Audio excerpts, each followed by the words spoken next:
Oggi è una giornata molto particolare, è la giornata mondiale contro l'uso appunto delle sostanze illecite e delle sostanze stupefacenti. E tu, Radu, proprio per questa giornata hai voluto mettere in campo un'iniziativa particolare. Ci puoi spiegare meglio di cosa si tratta? Sì, allora oggi appunto, vista la ricorrenza, facciamo una vendita di beneficenza, offriamo ai nostri ospiti un 30% di sconto su tutti gli articoli del negozio e parte del ricavato sarà devoluto alla comunità giovanile TS di Parè, che è una comunità meravigliosa qui appunto di Conegliano, molto attenta al tessuto sociale. Il presidente, il dottor Alessandro, è una persona, Beccagli, è una persona meravigliosa. Tra l'altro, poi pensate che addirittura loro hanno aperto questa associazione addirittura nel 1983, quindi 6 anni prima dell'istituzione di questa giornata.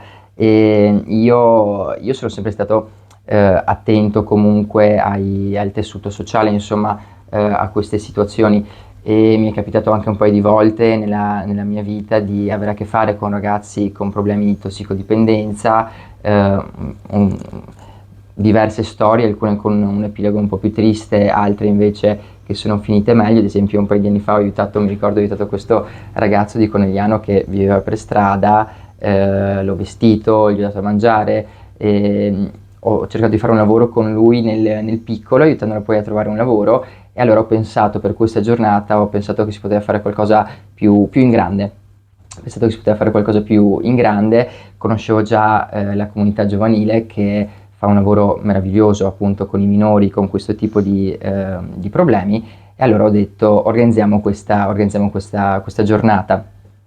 Sono davvero contento, devo dire, essere entusiasta e sono ottimista per la giornata perché abbiamo dei clienti meravigliosi che quotidianamente apprezzano il lavoro che svolgiamo, la professionalità che ci mettiamo qui dentro, perché ci mettiamo l'anima, e quindi sono certo che sicuramente non mancheranno, insomma, di venirci a trovare in questa circostanza.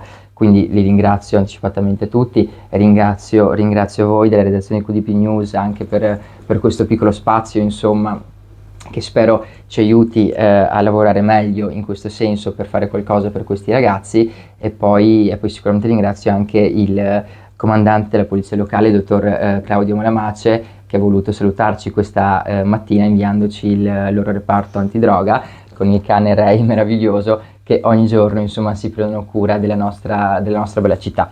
Quindi spero vada bene, perché siamo abituati a vedere dati magari statistici, quel 4 ragazzi su 10 dai 15 ai 19 anni che fanno uso di droghe, però sembrano sempre situazioni lontane. Invece sono realtà non aliene, ma anzi molto più vicine di quello che ci piacerebbe pensare.